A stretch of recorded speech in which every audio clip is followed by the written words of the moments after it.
Today's topic is theft in China versus theft in the West.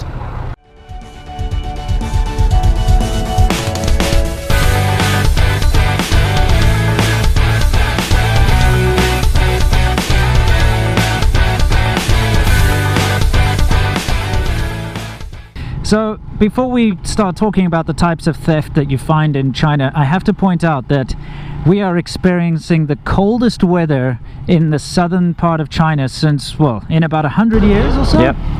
And in fact, it was snowing yesterday in Shenzhen and Huizhou. Yes. It's currently 0 degrees Celsius. What's that in American? 31 degrees Fahrenheit. So we're warming our hands on our engines right now. It actually snowed yesterday when I was working on my friend's bike, and it hadn't snowed in 100 years. Since about 1929 was the last documented case of snow. Yeah, you wouldn't actually realize how cold it is. It looks nice and sunny today. And, well, it is. Well, now they know how cold it is. But it's freezing cold. This is unbearable, actually, to ride. Yeah, my hands are cramped up. Yeah, mine too. So, Winston, where are we going today? Well, since our topic today is theft in China versus the West, we will be going to a friend's house who has recently been a victim of theft. Okay. So, Similk, who is that guy standing at the boom gate that you said hello to when we drove in here? In Chinese, that's called a baoan, but in English, we call that a security guard. Right. Now, there's something interesting about them. They very often wear police uniforms. And in fact, they look exactly like normal police uniforms.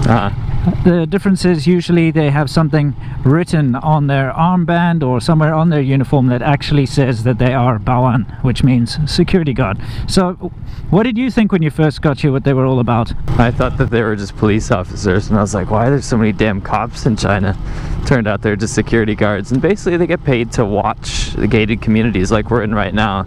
You can see this is a very wealthy area. These people live in single houses, which is almost unheard of in China. Yeah, and we're still surrounded by all these high-rises as well. Right. Yeah. And so the baoan basically keep the riffraff out and make sure that the local citizens here are safe and their belongings are safe as well. And that is why it is incredibly important to have a good relationship with the baoan in your community. Right. And, well, what do you do in order to make sure that they're going to look after you?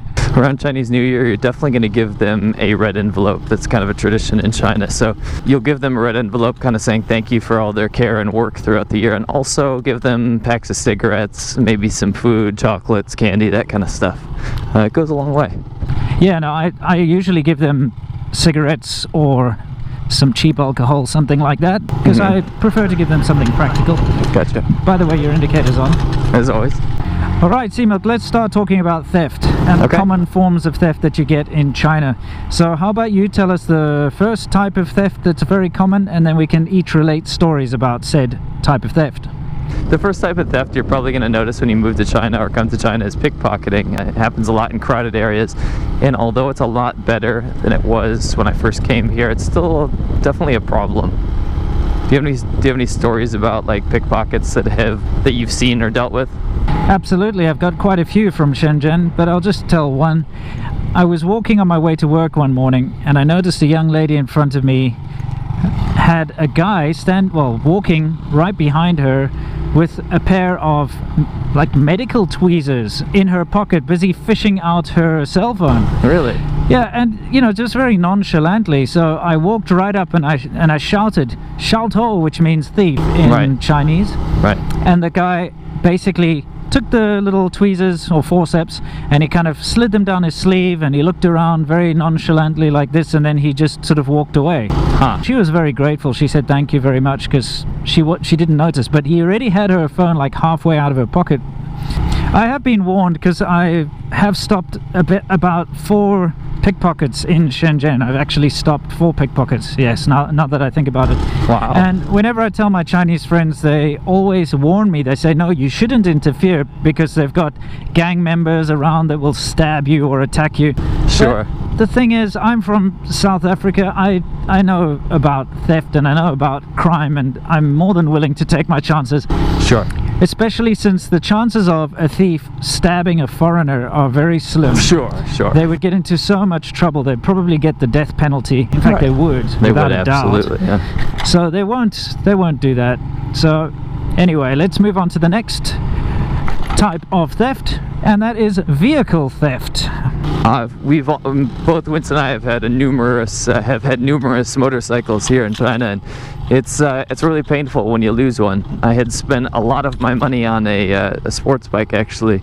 It was a 1200cc Kawasaki ZRX, and I had just bought it. I was very proud of it. I thought it was awesome, and having a great time up in Inner Mongolia with my new powerful bike. And I had this friend, I knew he was into some shady shit, and I always kind of ignored it because we like to ride together. But anyway, I visited his hometown, and I let him borrow my bike to promote his restaurant for a couple minutes and drive around, and in his little poor hometown, everyone noticed it, and he was like, oh, come to my restaurant, blah blah blah.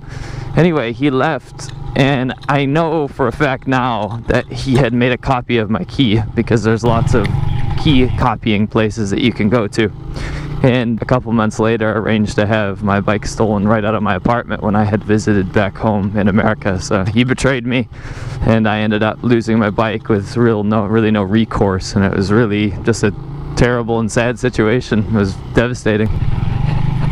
The next type of theft, you might not believe this, is actually animal theft.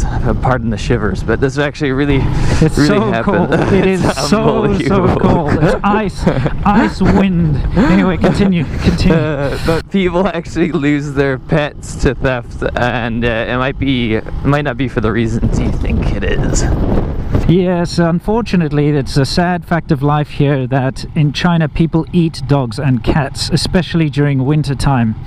So it's barbaric as far as I'm concerned. Lots of people will argue that it's just another animal, just like a cow, etc. But whatever.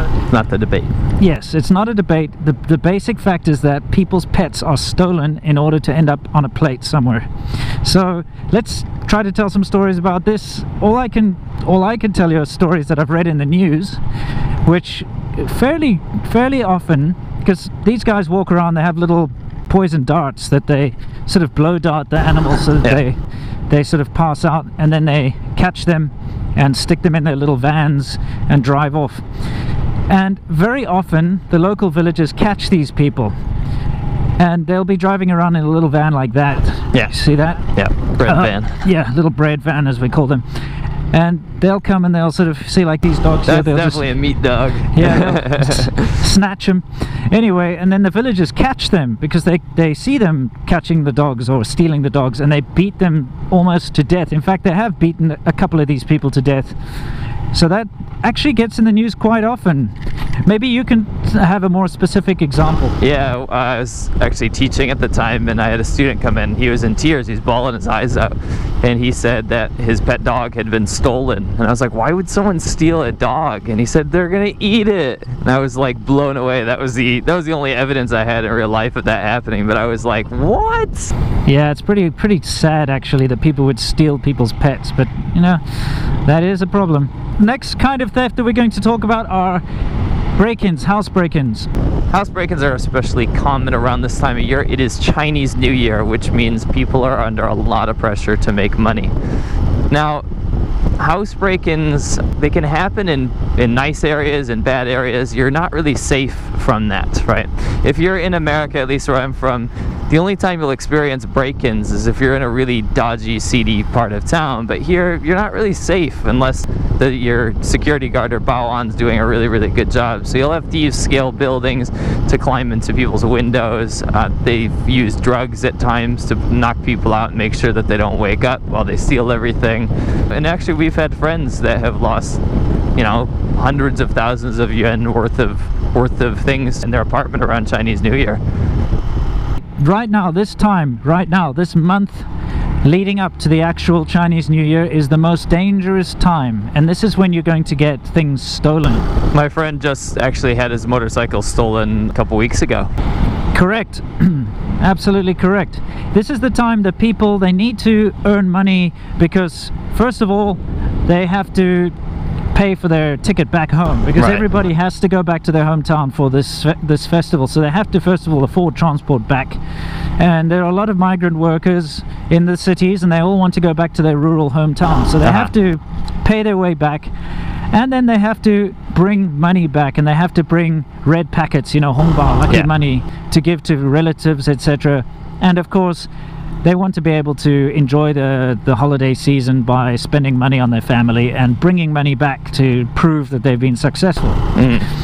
But it's pretty awful, you know, that you have to steal in order to go back home and say, look, hey mom and dad, look, here's some money, I just stole someone's hard work for this. Right. Yeah. There is, of course, one thing I must point out, since this is a versus, West versus China. In America, as you said, it's safe unless you go into dodgy areas. Where I'm from, South Africa, it's not really a Western country, but it's got a Western mentality. So I'm going to classify it as a Western country. It's incredibly dangerous, and if someone breaks into your house and you're in your house, the chances are you're going to get murdered. Like, I'd say 80 to 90% of the time people are raped and murdered in their own homes. And it's a big problem, home invasions. It's happened to my family, and just out of pure luck nobody was killed, but you know, my mother and her secretary were tied up and put in the boot of a car, you know, the trunk of a car, to be driven away. Wow. And just luck had it that the car had an immobilizer and they couldn't get it started, and by the time they wanted to make off with both of the women, you know, my dad had come home. Wow. And you know, there was a big chase and all sorts of nonsense happened, and it was pretty hairy. But the reason why I'm telling you about these terrible things that go on in South Africa is that when you have a home invasion in China, in other words, if they come in to steal from you, you're not going to get murdered. Right. It's very, very rare that someone gets hurt. For sure. They will sneak in and while you're sleeping steal your laptop, which happened to a friend of ours up in Tianjin. But they're not going to murder you. Okay, we've arrived. Let's get off and do a little bit of a walk and talk.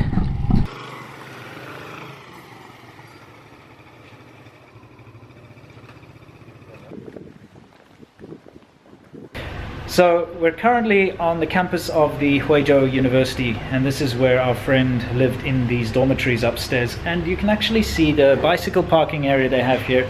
It's fairly secure. It's got fencing all around, and he had his motorbike actually chained up to the fence here. And one day he woke up and it was gone. It was a brand new bike. He'd spent a lot of money on it. So Simok, what did he actually end up doing? Well, he was pretty upset about that, obviously, and he had this suspicion that there were people in the area that were scoping out his next motorcycle that he bought. So to be safe, he set up a camera system and fed it to his TV. So he had 4 little cameras set up, and he locked up his bikes and actually caught an attempted theft of his next motorcycle. In fact, he caught them checking out his bike and testing the locks and everything, and the people that were trying to steal the bike were actually the sort of garden maintenance staff here. They were busy working on the gardens.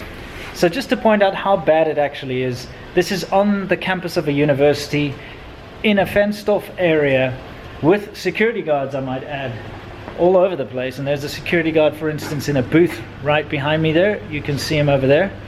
And yet his bike was still stolen from under his nose, and it was actually because of the staff. So C-Milk, what's the comment question today? Today's comment question comes from Marakat, and he asks, how is Chinese New Year celebrated? Now, since I'm married to a Chinese woman, I have to do Chinese New Year celebrations every single year. The first thing we do is we go to the temple to make offerings and give food and money and all that kind of stuff to her relatives, dead relatives, grandparents, all those kind of people. Then we go have a big meal. Everyone sits around a TV and watches a really boring TV show called the New Year's Gala, which is like performances from famous Chinese people and whatnot. Then we exchange red envelopes full of money, and the kids go around and beg for those. And that's pretty much it. For me, Chinese New Year is a great time to relax because especially in Shenzhen, it's empty. All the migrant workers go back to their hometown. It's a terrible ordeal for people to get back. It's the world's biggest migration every year. But yeah, the way I celebrate it is I usually just relax. Right, C-Milk, shall we hit the road? Yes, it's so cold.